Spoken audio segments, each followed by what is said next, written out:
Это первое совещание Кабинета министров в новом 2025 году. Глава республики Махмуд Али Калиматов до начала обсуждения вопросов повестки отметил, что истекший 2024 год для региона был довольно продуктивным. Определенные показатели говорят о качестве проделанной работы. Махмуд Али Калиматов отметил, что в новогодние выходные в Ингушетии работал оперативный штаб. Специалисты старались реагировать и качественно решать возникающие проблемы. Помимо прочего, в республике в период праздников проводили благотворительные акции, исполняли желания детей, раздавали сладкие наборы, старались уделить внимание каждому нуждающемуся ребенку. Помимо прочего, были организованы концертные программы. Я хотел бы в действительности сказать спасибо Волохоеву Ахмеду, министру ЖКХ. В действительности у нас новогодние праздники долгие. Инфраструктура у нас, конечно, она слабая. Но самое главное, люди не виноваты.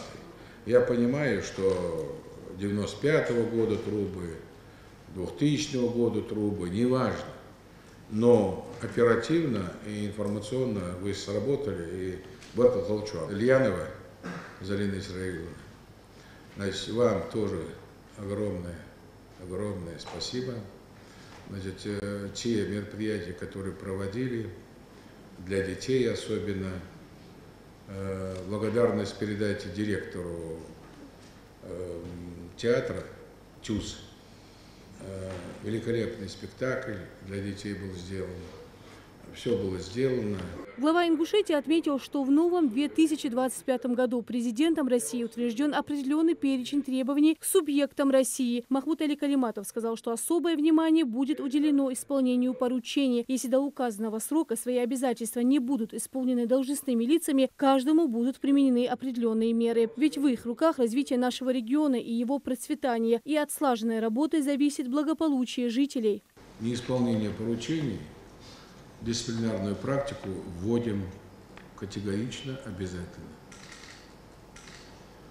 По переданным полномочиям, вы знаете, отстранение глав районов, городов и сельских поселений прямо по моему указанию, чтобы все знали.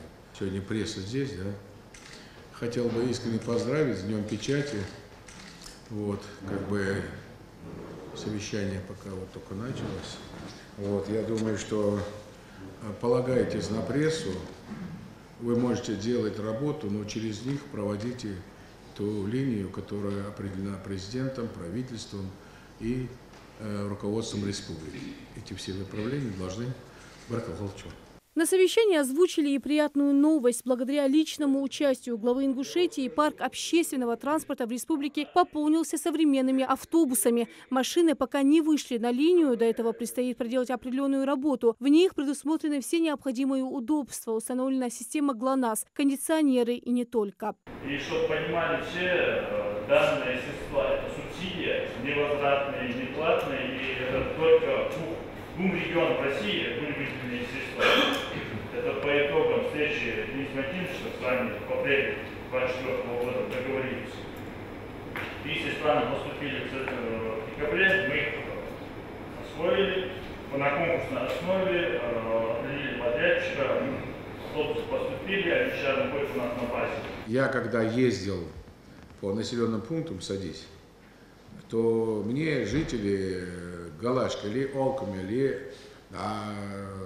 Зязик, Юрт, такие села, далекие, куда от центра Назрани, Магаса, они говорили, очень сложно доезжать. Они узкие, маленькие автобусы, я об этом не думал. Мы-то их купили, потому что чем больше купить, 78 этих Next микроавтобусов, оказалось, что там сиденье, неудобно. И особенности некоторые есть, наверное, у нас какие-то, наверное, там взрослые люди, и потом в село же везут что-то, сумку, мешок, я не знаю. Так я понял это. Поэтому Мантру, когда приехал, мы заготовили письмо, и я с ним, когда переговорил, он прям сразу дал поручение. У нас задержалось, до Нового года должны были, но у нас задержалось, потому что там министр поменялся, Мантуров ушел, ну все равно я потом перезвонил ему, он сказал, все в силе, и параллельно разговаривая со мной, набрал там министра, сказал, все, сказал, будут эти автобусы. Поэтому маршруты с учетом согласия, пусть каждый распишется, глава района, города, вот где остановка, где будет, значит, где им правильно, они тоже свое мнение. Вы-то распишите, вы тоже свое, но согласовано, чтобы было, чтобы главы и мэры городов, районов, они тоже сказали, вот нам будет туда маршрут, сюда маршрут. Далее собравшиеся затронули вопрос об итогах осенней призывной кампании. Задание, определенное региону, Ингушетия успешно выполнила. Об этом рассказал военный комиссар. В настоящее время стартовала работа по подготовке к предстоящему весеннему призыву. Задание в 2024 году мы и весенний, и осенний призыв выполнили на 100%. Отправили в соответствии с заданием 440 человек общим количеством. Ребята у нас будут проходить военную службу в различных видах городах войск, таких как космические войска, ВВС, сухопутные войска, железнодорожный, военно-морской флот.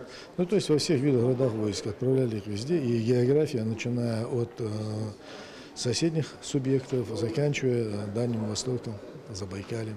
Важный вопрос повестки – подготовка к 80-й годовщине победы в Великой Отечественной войне. О предстоящих мероприятиях в регионе рассказал министр культуры Ингушетии. Проведение республиканской общебиблиотечной акции «Память Победы» в городах и селах республики на базе мобильного многофункционального центра Национальной библиотеки. Спектакль «Когда гибнут сыновья» по произведению Саида Черкеева. Это май месяц. Ингушский государственный драматический театр имени Позоркина. Глава Ингушетии отметил, как важно обратить особое внимание подготовке к предстоящему торжеству. По всем ключевым вопросам совещания Махмуд Али Калиматов дал поручения и поставил сроки на их решение. Рина Цычуева, Султан Булгучев, Сулейман Костоев, Магаз 24.